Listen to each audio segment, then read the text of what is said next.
நீங்கள் பார்த்து கொண்டிருப்பது உள்ளாட்சி. வேலூர் மாவட்ட புரட்சி பாரதம் கட்சியின் சார்பில் மாவட்ட ஆட்சியாளர் அலுவலகம் அருகே பட்டியலின மக்களின் உரிமைகள் பாதுகாப்பை மீட்டெடுக்க வலியுறுத்தி கவன ஈர்ப்பு கண்டன ஆர்ப்பாட்டம் வேலூர் மாவட்ட செயலாளர் பி மேகநாதன் தலைமையில் நடைபெற்றது. மாவட்ட கொள்கை பரப்புச் செயலாளர் மு. ஆ. சத்யனார், மாவட்ட பொருளாளர் ஒன்றிய குழு உறுப்பினர் குட்டி என்கிற கே. வெங்கடேசன் ஆகியோர் வரவேற்புரையாற்றினர். வேலூர் தொகுதி மாவட்ட செயலாளர் முகுந்த் நாராயணன் ராஜா, கோபி பிரின்ஸ், பசுபதி, கருணாகரன் ஆகியோர் முன்னிலை வகித்தனர்.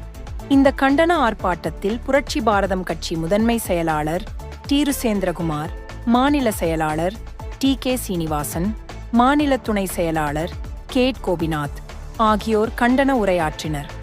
மாவட்ட இளைஞர் அணி செயலாளர் நந்தகுமார் நன்றி உரையாற்றினார். உடன் மாவட்ட, நகர, ஒன்றிய, வார்டு, கிளை பொறுப்பாளர்கள் மற்றும் நிர்வாகிகள் பலர் கலந்து கொண்டனர். வேலூர் மாவட்ட செய்தியாளர் எஸ்.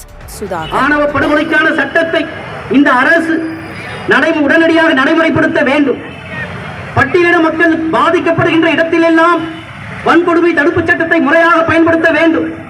வேங்கை வயல் வழக்கை இந்த அரசு சிபிஐக்கு உடனடியாக மாற்ற உத்தரவிட வேண்டும்.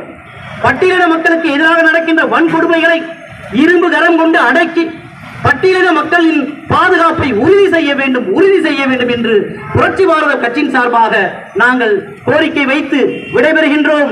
நன்றி, வணக்கம். ஆர்ப்பாட்டம் இது ஆர்ப்பாட்டம்,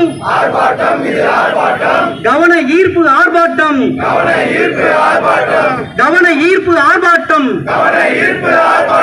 பட்டியலின மக்களுக்கு தமிழகம் எங்கும் நடைபெறுகின்ற வன்கொடுமை தமிழகம் எங்கும் இது கவன ஈர்ப்பு ஆர்ப்பாட்டம், ஆர்ப்பாட்டம் இது ஆர்ப்பாட்டம்,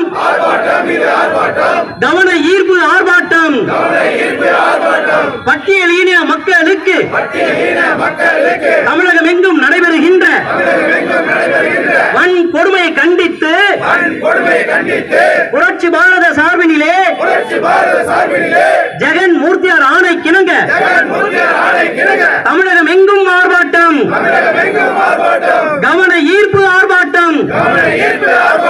தமிழக அரசே, தமிழக அரசே, தமிழகத்தை ஆளும் திமுக அரசே, திராவிட மாடல் ஆட்சியிலே பாதுகாப்பில்லை, பாதுகாப்பில்லை. தமிழக அரசே, தமிழக அரசே, தமிழகத்தை ஆளும் திமுக அரசே, திராவிட மாடல் ஆட்சியிலே பட்டியலின மக்களுக்கு எங்களை சப்ஸ்கிரைப் பண்ணுங்க, அப்படியே பெல் சிம்பலை கிளிக் பண்ணிடுங்க.